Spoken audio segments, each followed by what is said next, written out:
welcome to tonight's edition of Rural Doctors. I'm Jerry Gannon. Thanks for your company.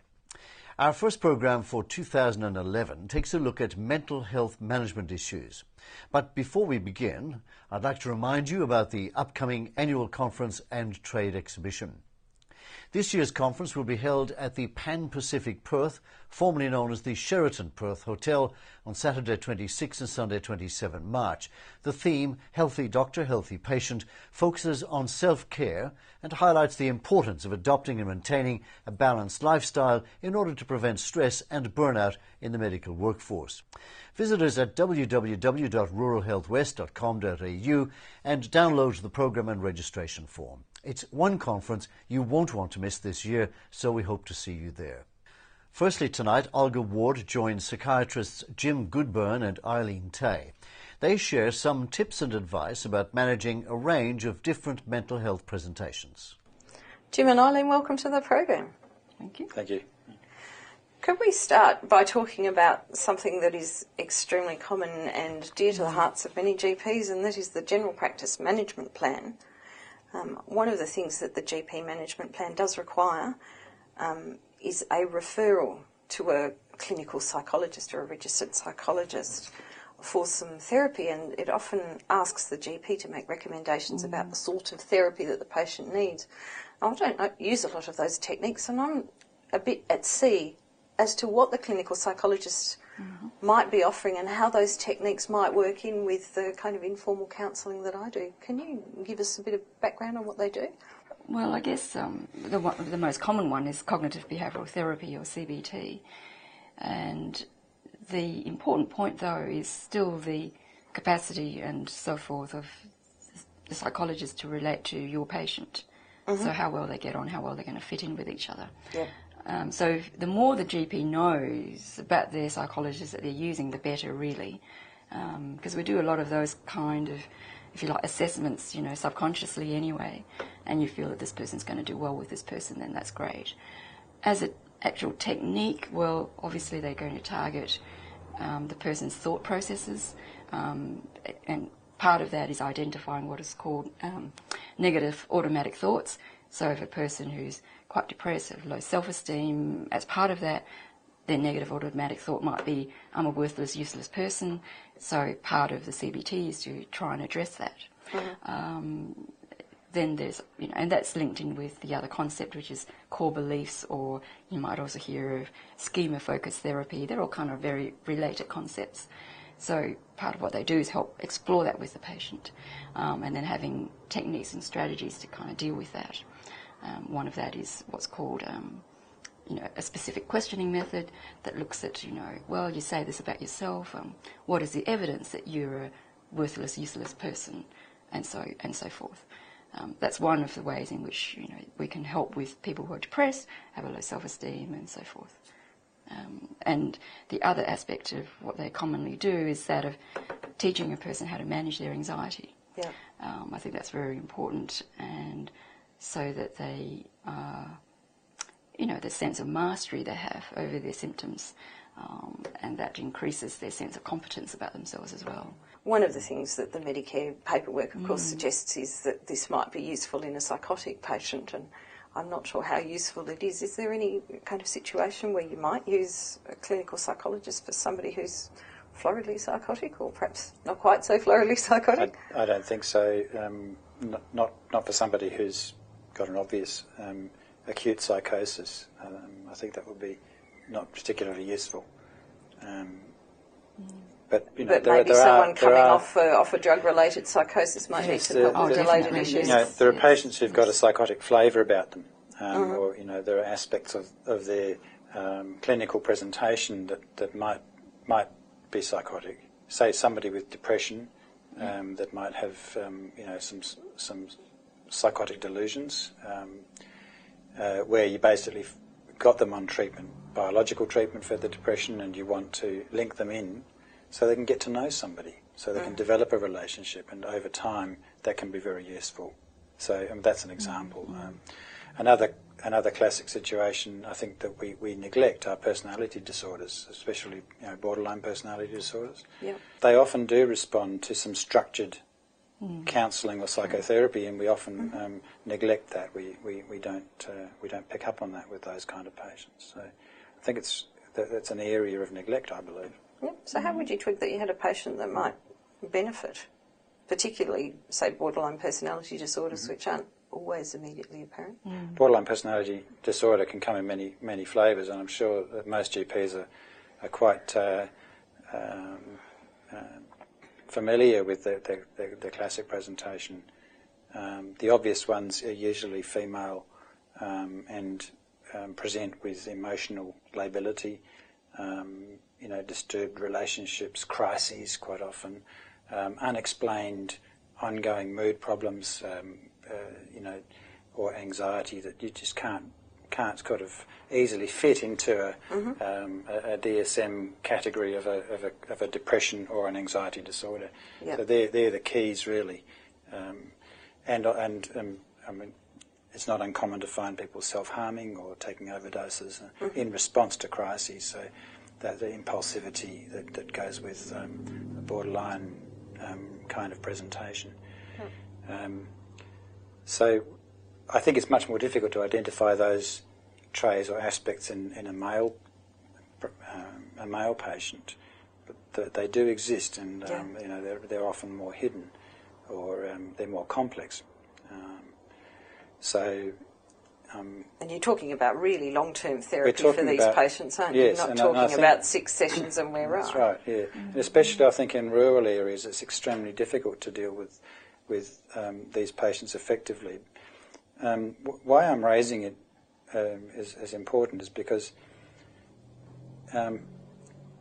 these patients do keep presenting to health services. Yeah. They come in cutting or overdosing. They spend time in hospital. They use up a lot of time, and because of their difficulties with the personality, they tend to bring out the worst in staff, not the best, because they can be quite angry patients. They can have high dependency needs at times, and then want to push people away. So it's that kind of spring effect that you feel.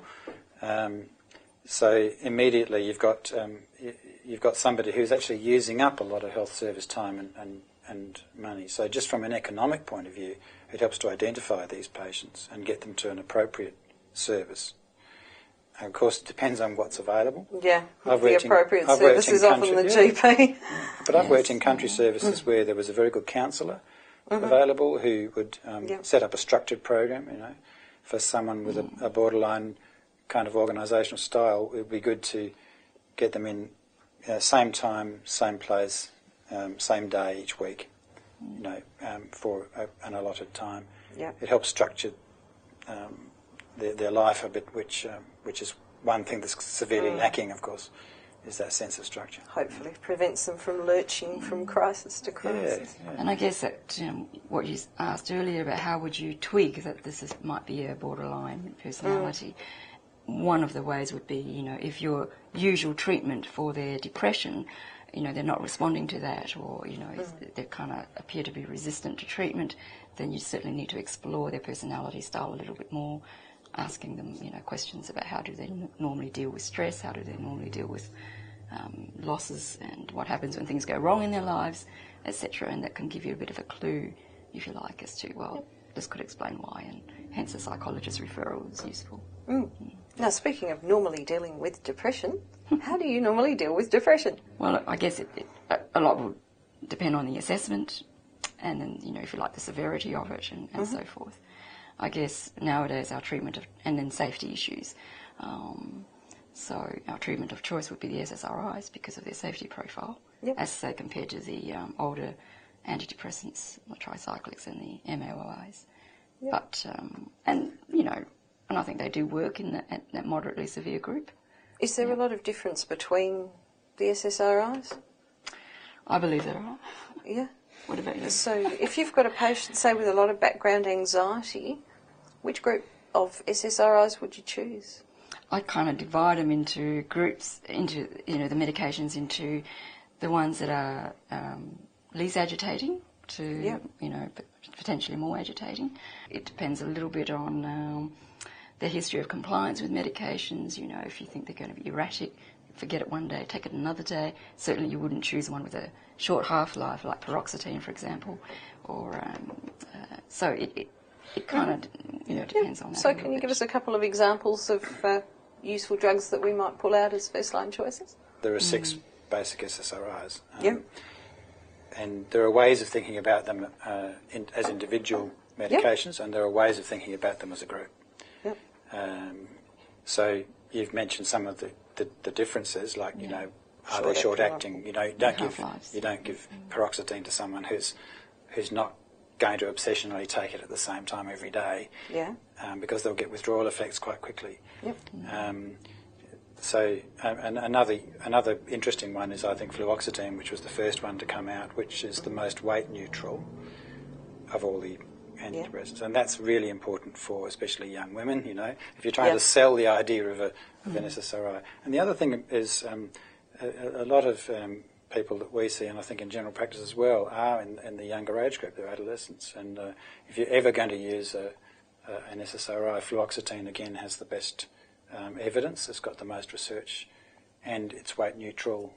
It's got a long half-life, so that if they do miss one or two, it's not going to have the same effects as it would with paroxetine. So they're the kind of that's some of the differences. Is there a great deal of difference between the SSRIs and the SNRIs? Are there advantages, or do you just consider them as part of the block? I guess the tradition has been to try an SSRI first. Yeah. In general, if people don't respond to one or two SSRIs, they're unlikely to respond to any of them. It's assuming that you've got them on a high enough dose. Yep. And you've had them on for long enough. So those are caveats. If they've failed, then I think we move to another class, a noradrenergic okay. drug. So an SNRI is definitely a separate class. Yes, definitely. More effective, just stronger, or just because it's hitting a different receptor? Well, they're different receptors. So an SNRI, serotonergic and noradrenergic, like venlafaxine or desvenlafaxine, that's what you're talking about, definitely have a place for the more treatment-resistant case. So some people just don't seem to respond to serotonergic agents. What's interesting with a drug like venlafaxine is that as a psychiatrist, you often see people coming in, they've just been on 75 milligrams, and really you need to get to 225 milligrams before you get any of the noradrenergic effects. And so I think that it's important for GPs to be confident about slowly building up over maybe a couple of weeks to 225 milligrams as a starting point for those that have been resistant to who haven't succeeded with SSRIs. Would you agree with that in general? I think you raise a good point, and that is the confidence of the GP to medicate and to push up the dose. And if they're not kind of sure, then I would suggest that they ring someone, talk to somebody at the other end of the phone and go, look, where should I go with this? How can I push it? Because it will depend on, has there been no response versus partial response as to whether we push up the dose even further. Of course, that goes then against the product guidelines, so then people get anxious about that too. So that's where it's important. And you have to obtain an authority for it, right. So then people go, are you sure? Yeah, it's like the Microsoft, are you sure about that? Yes, and I think that's when, a phone call is important to, a colleague in Perth or wherever, and asking about that and the rationale for, which option you might choose. As you probably know, there are high-dose monotherapies that are way out of guidelines, plus combination therapies that are not in any guidelines. And again, it depends on the comfort and confidence of the GP. And if they're not, then they should... experience as well. Yeah, the experience, and they should get some assistance with that. Yeah. I'm increasingly seeing patients who come back from the local psychiatry service who are having a reasonable dose of SSRI and a small dose of tricyclic, which I'm presuming is just for sedation at night, having been initially told that this was a complete no-no of a combination. How safe can a GP feel, say, putting a patient on a small dose of doxepin or something at night to help them sleep and perhaps to help with some of their pain? I think safe. I've used it and it's safe. It's a safe combination. Again, as long as you are assured of the safety of the patient in terms of they're not going to overdose on your tricyclic. Yep. That's really the only real risk. I think it depends on the doses that are used and the patient's understanding. It's not uncommon that patients mess around with their medications and accidentally overdose. They think that 1 is good, so 5 is better. And then they do come in with the serotonin syndrome. Well, that's exactly right. Speaking of serotonin syndrome, what we have to be careful about is medications that are prescribed by other doctors that we may not know about. So Tramadol is a classic one, or some of the anti-nauseants and things can actually have serotonergic effects, and patients don't always tell you what else they're on unless you specifically ask. And the other thing is I warn them, if they are on a combo especially, you can get complex interactions through liver enzymes induction and things like that. So if they're on, say, 3 serotonergic agents, even though they may all be low dose, you can still get serotonin syndrome because one will induce the other and the blood levels will go up. There are risks attached to it, but I think if you've got a clear plan and you have those warnings in place, then it's very safe to add in a tricyclic in a small dose. Good. Now, some of our depressed patients, of course, come back on some pretty unusual things. Epilepsy drugs, mood stabilisers, some of them still go for ECT. Some of them do get switched over to MAO inhibitors. Can you just talk about some of those more unusual drugs? Once upon a time they weren't unusual, but... no, of course not. They may have been your only option. I haven't initiated anyone on a MAO, really. I haven't found the need to. But continued those who, I inherited from previous psychiatrists who've done well on it. But I think it is a useful drug, but it is difficult, as you know, with the dietary kind of aspects as well and interactions with other medications too, in terms of particularly the hypertensive crises. In fact... And serotonin syndrome. I think people, again, are probably being a bit more cautious than they probably need to be with them. But it's it is an important issue. I think one of the difficulties, say, with the older agents like phenelzine, the MAO inhibitors, is that we don't use them much, so nobody has got the experience with it. So it becomes a kind of a more dangerous practice to then think, well, I'll just try this. Yeah. As a psychiatrist, I wouldn't try it without sort of perhaps discussing it with one of my colleagues and saying, what's the best way of doing this? Because we just don't have the experience anymore with these older agents. Yeah. So I think it's becoming a kind of an interesting area for us all to be a bit cautious about, including specialists. With the ECT patients, after they've had the course, do they need to continue on an antidepressant, or does it actually zap them completely into a normal state of being, so to speak? It does vary, but the majority will need to be on maintenance antidepressants. Some go on what's called maintenance ECT, but that's, again, another level of specialisation. Yeah. And I would probably refer to a colleague, actually, who specialises in that in terms of, how they would go about having the maintenance ECT. And that is particularly useful in people who are or have a history of being intolerant of lots of medications, lots of side effects, or who may have multiple medical problems where there's lots of drug interactions and so forth. And so those are important things to weigh up, And lots of our depressed patients and lots of our not quite so depressed patients are anxious as well. Yes. And we've talked previously about cases of patients who have very high levels of anxiety. Usually they come to see the GP about their stress, and there's lots of heaps of underlying stuff. When does stress become an anxiety disorder? It doesn't have an easy answer. What's important is to actually get some idea about the nature of the anxiety. We know there are different types of anxiety which seem to be quite separate. Yeah. Some people have combinations of anxiety disorders, so it's not unusual, for instance, to get a generalised anxiety disorder with panic episodes. that then leads on to agoraphobia. That person may also have some social phobic kind of symptoms. So it's not unusual to get combination, people with a kind of a mixed bag of anxiety disorders.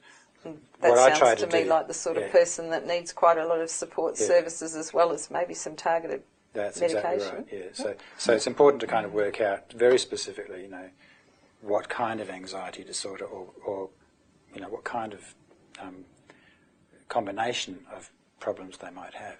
And also, how is it affecting their function? Mm-hmm. The DSM caveat, in all the disorders, how does it affect their function, or does it cause significant pain or distress? Those are very important things to try and understand.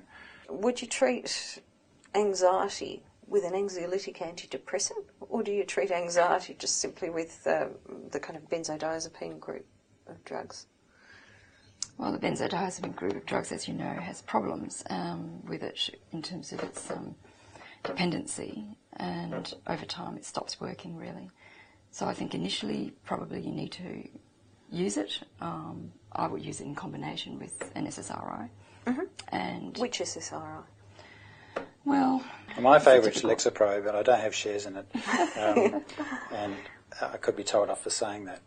But it's quite good for we've all got our own anxiety. I know yes, a lot I of think GPs so. I think a lot of GPs also would have, ones that they're familiar with. A lot of GPs I know use like Zoloft, but they've all got, we've all got our own favourites, and I think we shouldn't be worried about having our favourites because we get used to that particular drug. We know how it works in people. So you cover them with an SSRI and then give them some overlying benzos as well? Yes, I think, it just depends on how severe the symptoms are, and particularly if they're very agoraphobic and they're getting housebound and you're looking at, significant dysfunction, if you like, in this person's life, then I think you really need to. And they're very distressed by it too. It's a very distressing state to be in, so I think it's important to treat that level of distress, but being very discreet in how you use it and how you prescribe it. You mean using benzos? Mm. Yeah. So if you've got some, say, very short-acting benzos, like I do see patients who seem to come back on alprazolam or lorazepam, and they've got quite a short half-life, haven't they? Mm. Are they in a state where what they need to do is, I'm going out, I better pop a pill before I go out, or do they take it on a kind of a regular basis to give them background calm? Yes. I don't like the PRN use because that reinforces the idea that I can't cope, so I better have something. And that's the other part of the treatment, really, is early psychological referral, so that they're getting other strategies to manage and not resorting to either avoidance or, the idea that they can't manage on their own. So I would prefer, my strategy would be to give it to them regularly. Yeah. The other thing with PRN use is it's much more easy for the patient to go into a state of, well, I'll just have another one. I'll have another two. We'll just have another one, and that's when you get the escalation in use, and a tolerance can develop. Most of the best agents, the SSRIs, the reason they work is because they're working on a serotonergic system. Mm-hmm. When you first start them, with the severely agitated patient, that will make them worse. It'll make their agitation worse because the serotonergic drive that you get when you first start taking the tablet makes them more agitated. Yeah. They need to be warned about that. And the other thing is to actually go on a very small dose to start with. So I would start them I've started people on a quarter of a tablet just to start if they're really, really anxious, and slowly build up to one and then go usually to two. Mm-hmm. All right? And that's the time when you need to cover with a benzo quite often, and I would cover with diazepam because it's got the longest half-life. Yep. I really believe that the SSRIs are actually better at treating anxiety than they are for treating depression, and I think there's some evidence coming out about that. Yeah. But you need much longer. You need much higher doses. You need a much longer period of time for you to see an effect.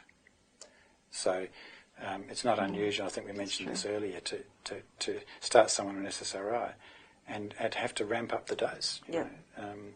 To 2 or 3 times the standard dose at least, and wait for 8-10 weeks sometimes before you notice that they're actually getting better. Now, this is in a general practice setting. Of course, the patients are impatient for an instant result, and the GP is often doing some very amateur kind of psychiatry and psychology counselling. I wouldn't call it amateur. Well, how often would you suggest? How often would you suggest that we kind of get the patients back, and what kind of support do you see the GP offering? Depends on the patient, and depends on what kind of level of support they've got, and depends on their psychological mindedness. It depends on how much they understand. Depends on how old they are. All sorts of things. Depends on what other things are going on. Are they depressed as well as anxious, and do they have other risk factors? So I think so much depends on that clinical picture. I personally believe there isn't a one-size-fits-all kind of prescribed pattern so I think that can be dangerous. The way I've always worked is to try and be safe. If you're worried that a week might be too long, then see them twice a week. It saves your anxiety.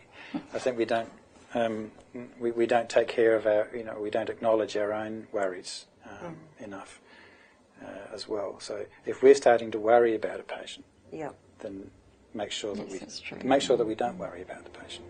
In a busy general practice, sometimes all you'll have is an occasional 15-minute or 10-minute fit-in emergency appointment. Can you actually do anything in terms of a very, very short, structured psych intervention in that very limited time, or is that patient always going to run you late and always going to run everyone late? Sometimes it's just worth using those sessions to reiterate points that you might have made. It's always useful to put things in writing, give them a piece of paper, tell them exactly what you want them to do or attend to. So, this week I don't want you to do any more than one thing a day, etc. And being very clear, very direct, very explicit, getting them back to make sure they've, have they been doing what you've asked them to do. Yep. So you could do that in that 10, 15 minutes sort of thing, and explaining that sort of structure is important just to help them, A, get used to the medications, B, just not let other things, start to flood in and overwhelm them depending on what they're trying to deal with at the time. So you could use it, in that way without trying to go too much into, the sources of their low self-esteem, for example. That will definitely take you over time.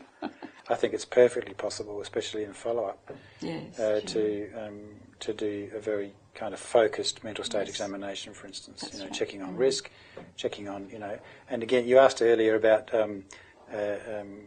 what do you call it, a grade, the scale, scales rating and things scales, like that. That's rating yes, scales, right.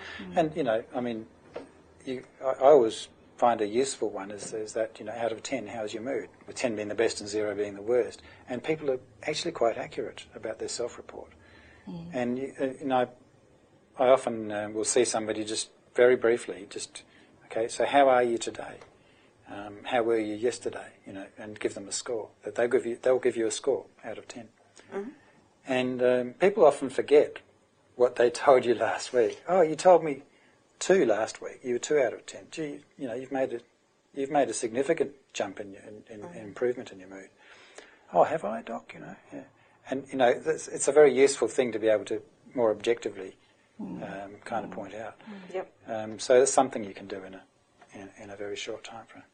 Now, what if the patients refuse medication or treatment? I'm always interested in people's motivation. Yes, why did they right. come in? Yes. If you don't have a problem and you don't want our help, okay, so I want to go back to why you came in the first place. There's always something. Their distress or their level of function is a problem, or their relationship's a problem. Sometimes what we can do is to connect with that to the point that they will come back. You're not going to achieve a lot. Having been in general practice, and I know that I don't think I've often achieved very much in one consult. But over a period of time, you can achieve a lot. Yeah. And what I try and do is in my first assessment now in psychiatry, it's not unusual for patients to come along severely depressed and they don't want treatment. Yeah. What I do though is I'm very clear about what my assessment is, so that they are not in any, they don't have any kind of doubts about my stance and what I think is the correct treatment for them. So they can go away and talk and think about it, talk with their partner about it or whatever.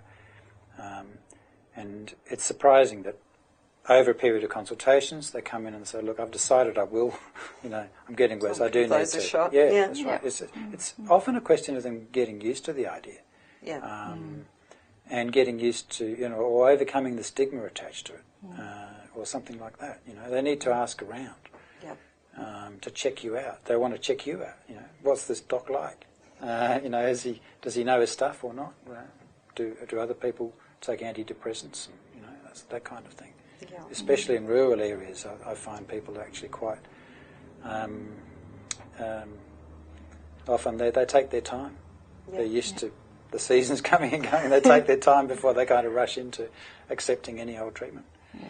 So be patient. Yeah. And I guess, as a GP and you've got a relationship maybe not just with this person but with the family, you might have, collateral information and just say, look, your wife is very worried about you, so, let's have a serious chat about this and go from there. Or if you know them and you say, look, I've known you for many years and look, you're just not yourself, mate, what's going on. So you could use the relationship, if you like, to kind of encourage them to think about treatment. Yeah.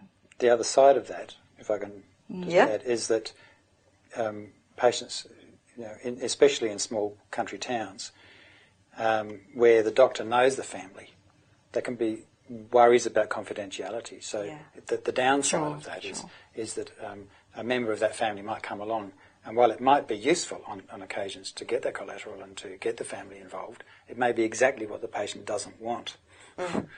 So in that case... Check everything all the time. In that case, we need to ask about it and see how sensitive an issue that is. I've sometimes referred patients on. I've said, look, I know your family too well. Would you feel more comfortable seeing Dr. X? Dr. Bloggs in the next town. Yeah, in the next town. In fact, in my experience working in rural areas is that once you get to know people really well, when something really does go wrong and there's a mental health issue, they kind of want to go somewhere else. But that's okay as long as they're seeing somebody. I think it's okay. And a lot of the time, what they want to do is they want to go and see either the psychiatry or the mental health service somewhere else. They're quite happy to keep coming into the general practice. So then you have to kind of deal across a long distance.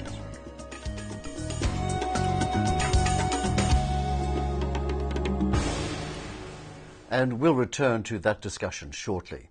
A mental health commission was recently established in Western Australia.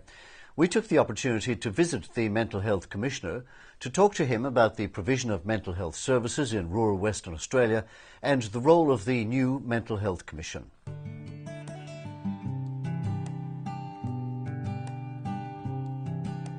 I think we're at a pretty unique time in Western Australia because we're the first state across the country to establish a new Mental Health Commission. So we've got a Minister for Mental Health, we've got a new government body and a commissioner myself who have both got the responsibility for and the accountability for coming up with a very clear and strong plan for mental health in Western Australia. So I think in most other parts of the country, in fact all other parts of the country, mental health is part of a much larger department and I think sometimes struggles to get the priority it really needs because it's competing with so many other areas as part of the health portfolio. And I think here in Western Australia, having a minister around the cabinet table and having a separate government department that's going to focus on mental health primarily, I think they'll give us a big boost. The Mental Health Commission itself is not a provider of mental health services, so we've got our main roles are policy, planning and the purchasing of mental health services. So in the West Australian context that means we've got the budget for mental health. So it's just over $500 million and with that we will buy services from the public mental health service. So the mental health services provided by the Health Department will be funded and purchased by the Mental Health Commission. We will also fund community organisations and some private organisations, but we'll also partner with the GP networks and business groups and other community groups because after all what we are trying to do is to get this message out right across the community.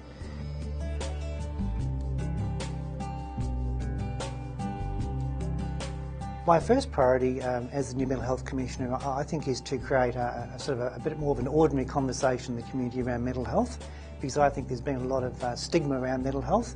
It's been something particularly in country areas where small communities. Some of the feedback I've had is that people are loath to talk about the mental health problems in terms of their work or other people knowing about in the community. So I think generally creating a more ordinary conversation about mental health where it's everybody's business. Most people know somebody or experience mental health problems themselves. So it should be something that people can talk about to their friends and workmates and colleagues, and then also where they can then get sort of support in some sort of reliable way. Many people that experience mental health problems often have got drug and alcohol problems, they've got physical health problems.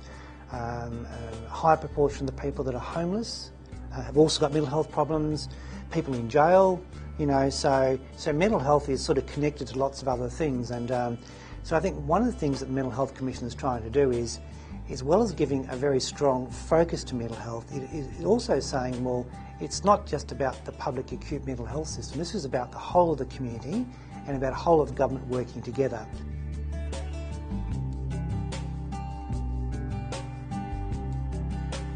The next most tangible thing really is coming up with a plan for mental health in Western Australia.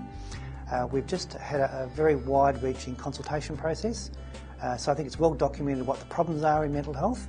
In fact, we've had weekend after weekend of newspaper articles around all the key areas where there are unmet needs in mental health. So for me, the main priority is to take all the unmet needs and all the good ideas and come up with a clear plan for where we will start to make changes.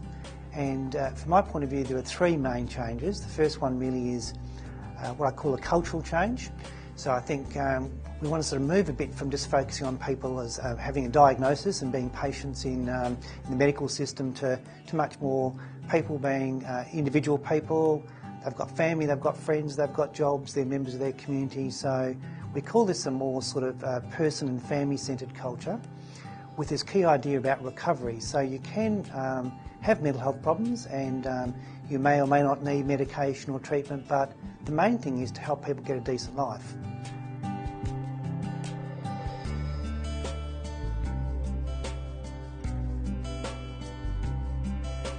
We also want to build a more comprehensive system of support for people, and one of the key messages I get right around the state is there are some great GPs, there are some great community organisations, there's some fabulous people in hospitals and in some of the more acute services, but there are very, very big gaps in between. And so what people often experience themselves is they'll often fall between the cracks. And so we need to build a system that's much more joined up, so people can get reliable access to a GP. If they've got private health insurance, they can use that. They can get some support through Medicare. If they need practical support, there are good community organisations. And then if they need acute care, they can get that a bit closer to home, so it's not a matter of having to leave their home and community. So it's a lot more sort of joined up for people. And the third main area we want to focus on is, in Western Australia in particular, a lot of the resource goes into the public acute sort of system, and we're really wanting to, but often people can only get access to support after something really quite serious has happened. And we want to sort of move that. We've got some very highly specialised services in hospitals and in our public system, but we want to build a community support system that if people are being discharged from hospital, they'll have somewhere to live, they'll be practically supported, so we sort of stop the revolving door through emergency departments and hospitals. But even more than that, I think we need to deal with the serious end. We also need to get ahead of the game, and one of my particular passions is around young people. And I think the statistics are that 75% of serious mental health episodes really happen between the ages of 15 and 25. And so it does seem ironical that this is when most of the action is happening for young people. They're growing up and difficult time in their lives, but it's also the time at which the system is at its weakest, because the system is typically organised to children's services and then adult services, and a lot of young people fall between the gaps between the both of those. So I'm on a very strong mission to try and strengthen up that youth mental health area, because if we can get to young people earlier in the process, we can stop some of the damage that occurs, And not only is it better for young people and their families and their friends and their communities, but all the research shows it only costs 1/3 to intervene early than it is to let it go and then try and pick up the pieces with a well-developed chronic sort of a problem. And even probably more exciting than that is, I think there's some research now about children and parents and very young children, and by the age of 5, there's quite a lot of evidence now that you can see the indicators of mental health problems later in life as showing themselves in those early years. And so I've had some very smart people say to me, gee, if you just did a really good job of supporting very young children and their families, and particularly where the families themselves might have mental health problems themselves or other great stresses or disadvantages, would go a long way to preventing the next wave of people that developed serious mental illness. So we've got 3 big ideas, sort of changing the culture, make it more people-friendly and getting rid of the stigma. Secondly, trying to build a more comprehensive system of support. And as part of that, I just want to say GPs are right in the middle of that, because that's where people go to start with. And then thirdly, trying to make sure that the money in the system is spread out and can get to people as early as possible, so we're not just waiting until people's lives fall apart to get serious about offering help.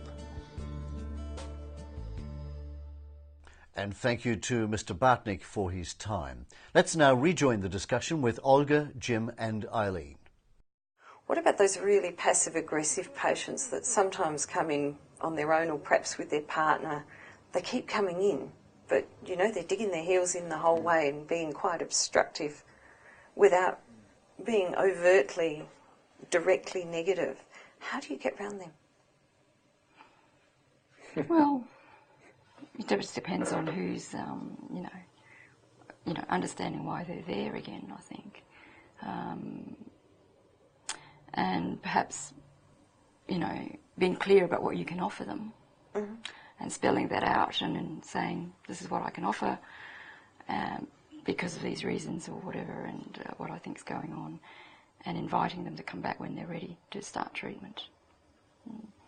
I mean, I rarely say you're wasting my time, but I would say something like, it's a waste of time if you're not going to engage with treatment, because this is what I can offer. It's a waste of their time, really. Yes, it is, yeah. But I mean, it's rare that it comes to that, but I think that the doctor needs to be clear about what they can offer, yeah. and go from there. Yeah. It's a bit like, what you're saying, being clear about the assessment and what's wrong and what's going on, and going from there. Yeah, I mean, it's a very interesting question, really, because if a patient keeps coming back, then they're coming back for something. Yeah, there must be something there. And once you've actually, been able to, I think that there are kind of 2 approaches. One is, well, if you don't want my help, then go somewhere else, and so you don't ever see them again. But if you do actually see them 2 or 3 times, you then have the opportunity to say, look, I notice you keep coming back. And so you can actually gently confront that and say, well, you must be coming back for some reason. I wonder what that is, You must be worried about something. So that you actually then have a bit of a foothold, I think, a bit of a toe in. Yeah. And often I think people are sussing you out. They may be extremely anxious about something, and we know this from research. People will come back a dozen times before they actually tell you what's really worrying them. Yeah. So my approach would be to be very patient, and again accepting of people. That's just my approach. I mean, it may not always work. Now, we've talked at times in the past with on various mental health programs about initially managing psychotic patients, and often that's not so much of a problem because there's definitely a problem there, and you just deal with what's in front of you. What about the long-term schizophrenic, am I really going nuts, doctor? How do you deal with that kind of very chronic psychotic patient? And what sort of agents have we got now that are worthwhile to use? Well, if you've got a long history and, it may be that this person's symptoms may never be fully eliminated, that they're always going to be symptomatic. So do some people actually get completely well from their chronic schizophrenia and some become normal? Yeah. I think the figure is around 10 to 20% though will have continuous symptoms. Yeah. But I mean, that's such a hopeful thing to be able to say to someone who's terrified that they're losing their marbles. That's 80-90% will get better. Yeah. Yeah. Well, become functional and Keep taking the tablets. well, that's right. I think we need to normalise some of these illnesses like schizophrenia and say, look, this is a biological problem. We know, and I think it's nice now that we've got quite sophisticated kind of scanning procedures and things which demonstrate that there are significant biological things that are going on. I always emphasise that with patients who've got a chronic psychotic illness, so that they can feel this isn't my fault.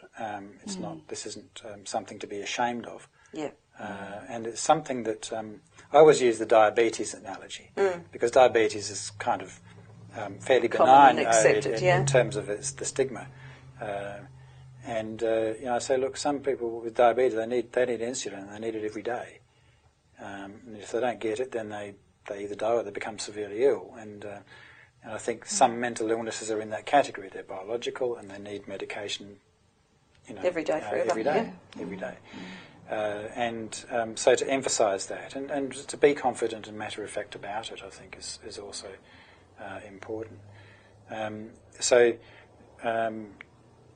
think that we can bring patients around. Again, it's getting to know them and letting them believe in you. It's like they've got to trust you, that you know what you're doing, and that you're giving an appropriate medication. You asked a kind of a complex question, I think, about the treatment. Well, I'm thinking about the patients who used to kind of come in every month for Modicate, except when they'd drunk too much and forgot about it for 6 weeks. Do you still use those sorts of depot preparations, or are they completely different things on the market now? Well, there are different things on the market, but having said that, I can remember trying to get people off their Modicate and they don't do well at all. Yeah. They do relapse. So I kind of go, well, if it's working for them, well, just kind of keep going. And if they're not having severe, EPSEs, etc., then there's no harm in continuing them. But attempts to change can be difficult, actually, even if you're swapping from one depot to another. And do people get extrapyramidal symptoms on some of those newer agents, like the Seroquels and the olanzapines? Yes and no. The newer agents, really, you could divide them into two groups. Those that are likely to give you extrapyramidal effects, and those that are not. So, for instance, Risperidone is one of the most potent and useful of the antipsychotics, but it, especially in higher doses, can cause noticeable extrapyramidal problems, whereas something like Seroquel really does. Yeah. Olanzapine sometimes does, but is less common. So I think just about everybody now, everybody in general practice and in psychiatry, is moving towards the newer agents. So notwithstanding what you said about Modicate, I think I would be wary actually of patients who may have been, just continuing along with their routine Modicate for decades, with no kind of psychiatric review or attention to what might actually be available that might be a better agent. So I kind of think that you're right about some patients can't move from their Modicate, but some patients actually do much better when they're on a newer agent.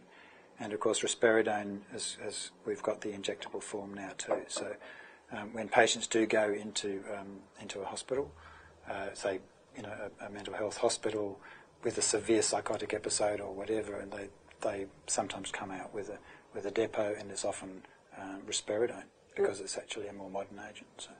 And then you just continue them on that. Yes, if a GP's had a lot of training in that area, and some have, I've been really impressed by how knowledgeable some GPs are, and if they're confident about managing the depot, and maybe even moving the patient onto an oral medication if it's appropriate down the track. Yep. That's okay, but again, if you're worried, pick up the phone, ask one. We're always happy to take phone calls. Most of my colleagues in psychiatry are happy to take phone calls from GPs. that's the kind of area where I think it's difficult to give a general answer about, how do you treat somebody who's got a chronic illness. How do you get people off an older agent? Should you get them off the older agent onto a newer one? How do you do that? Do you get them off the depot onto an oral agent? And some people's preference might be that they don't want to change it. No. And that's fine too. A lot of people find it very convenient to just have their monthly jab in the bum and forget about it. Yes. Yeah. Yeah. Finally, could we talk a bit about patients who have big mood swings, who may actually be bipolar, or who may just think that they've got bipolar affective disorder, but certainly those who go up and go down and go up and go down. It's the celebrity diagnosis. Is it? Yes. It's a sexy there diagnosis. we go, sexy diagnosis of the moment. It's the celebrity diagnosis for bad behaviour in Hollywood. Well, I mean, they seem to hate anything that flattens them out. Yes. But obviously they want to flatten out the valleys. How do you approach them, and how do you... is this something that we should start treating in general practice land, or something that we should refer and then continue? Look, I think GPs can certainly start treating them if they're confident and they've got a good relationship with the patient and the patient's family, and there's concerns that this could escalate, and putting in terms of concerns about how it could escalate. That is that you're not going to be aware of how high you're getting, and you may well start to do things that's going to ruin your reputation. So let's just be cautious about this and so forth. Yep. And being very clear about that. You certainly need to screen for psychotic phenomena in somebody who is manic, asking them very specific questions about, do you believe you have special powers? Do you think you can walk through that door? Do you think you can fly off this building? I mean, they sound like crazy questions, but you'd be surprised at what they really believe they can do in that state. So it's really important to screen for that when you've got somebody who's feeling on top of the world and they can do anything. So you go, so what can you do? Can you walk through that door, mate? And you'd be surprised what you get. So I think those are kind of doable things if the GP's familiar and, confident with managing it. Yep. And is lithium still the stuff, or do you... I mean, obviously, if they were that florid, we'd probably ship them out. But yeah, but I mean, you've kind of answered an interesting question about recognising mania, sure. which I'm another way of answering the question is I think that in general practice, you actually raise the question of people with mood swings. Yeah. And I think that the difficulty in general practice, I think general practice is far more difficult than psychiatry. Honestly. By the time because, we get them, because they've been screened. People with a diagnosis label don't walk in through the door. Yes. As we all know. So I think that what often happens is we might assume that because somebody's got a labile mood, for instance, it's up and down. And they say, oh, my grandfather had bipolar and my mother's got bipolar, which may or may not have been the case. And I've got bipolar because my moods go up and down all the time. It's far more common that there's something else causing that. So I think we overdiagnose bipolar illness and we underdiagnose it. So when someone comes in complaining of that, and I'll explain what I mean by that. When someone comes in with those kind of mood concerns, it's really important to kind of get a very good story, to spend the time. And look, you might have to get them to come back to get that story because it does take time. To ask about specific depressive episodes and kind of... That's where I go to the DSM. I don't like the DSM that much, but it is very useful in some ways to actually go very specifically, have you had 2 weeks of really, really low mood at any time in the past, etc., right? Physiological shift symptoms, etc., suicidal thoughts. Have there been discrete episodes of depression, which might have lasted a long time? Have there been, similarly, episodes of mania or hypomania? Because if they haven't got either of those, then the rest is actually more dubious. And I guess we've heard of the bipolar spectrum idea. Yep. Which is far more difficult. I think a lot of patients with personality problems, especially your borderline group or your cluster B group, where their mood is really up and down as part of the diagnosis. I mean, again, it's in DSM-4, labile mood. It's up one day, they're responding to their environment, and if it's stressful, they feel down, and if something good happens, they feel great for about between 10 minutes and 12 hours. That's not bipolar illness. That's not what we're talking about, is it? Well, it's not what the Australians call bipolar illness. and the Americans might, though. Right. So, well, that's right. But people, because it's a sexy diagnosis, people actually do want that label rather than often borderline personality disorder, which has got a bad, it's got a bit of a stigma about it. The other big one is substance use and alcohol use, because that really does cause people to have mood swings, and because of the toxic effects, the withdrawal effects, the effects on their life, and often that's mixed in with a personality disorder. So again, people sometimes get labelled as having a bipolar illness when in fact they're actually using amphetamines and they didn't tell you, and you haven't checked, and they keep it secret. So, as with everything, taking the really comprehensive history is the key to it. But that's where we overdiagnose it. I think the other area is underdiagnosing it, because people actually have, they get into their 30s or 40s before they have their major episode. Yeah. And that's when the police are called and they end up in hospital, all right, because each episodes are getting worse. And those kind of, especially irritable, manic or mixed episodes that present to the GP, maybe or maybe not, don't get picked up as a bipolar illness, because a lot of bipolar illness is actually is a diagnosis made in retrospect. It is actually, yes, that's true. Right? And that's what I mean by we miss it in many cases, and we overdiagnose it. So, as a routine part of your depression screening, do you, when you've got somebody who's really depressed, do you also ask them about manic episodes? Always, yeah. Have you ever felt, that your mood's Massively gone the other on way? top of the world. Yeah. Or have you had a time when you were really irritable and angry? Because increasingly we see less of that classic mania, which we saw in the 50s or 60s, where that people euphoria. just had euphoria and they just felt like they were on top of the world. They felt like Superman, etc. More and more we see people coming in with kind of mixed either a mixed presentation, like mixed mania and depression at the same time, or just really angry and irritable. Yep. And is lithium still the stuff? Lithium is a very useful drug, and we probably don't use it enough. But I mean, I guess that's another whole ball game, and would take probably an hour to explore. Sure. But it's a very useful medication. Again, doctors seem to either be familiar with it and trained in it and experienced and confident, which case is fine. Yeah. Because you can know what to monitor. You have to monitor renal function, thyroid function, etc. Or, if you don't know, get some help. Yeah. Well, look, after that psychiatric marathon, thank you very much for joining us. Thank you. Yeah, thank you.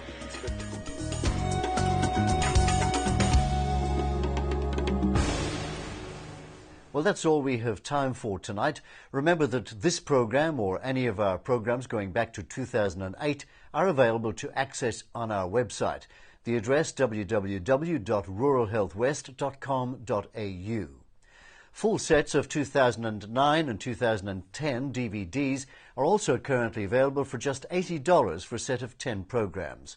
To order, simply call Rural Health West Reception on 086 389 4500. We'll be back on the 1st of March with a program focusing on anaphylaxis. Thank you for joining us. I'm Jerry Gannon. Good night.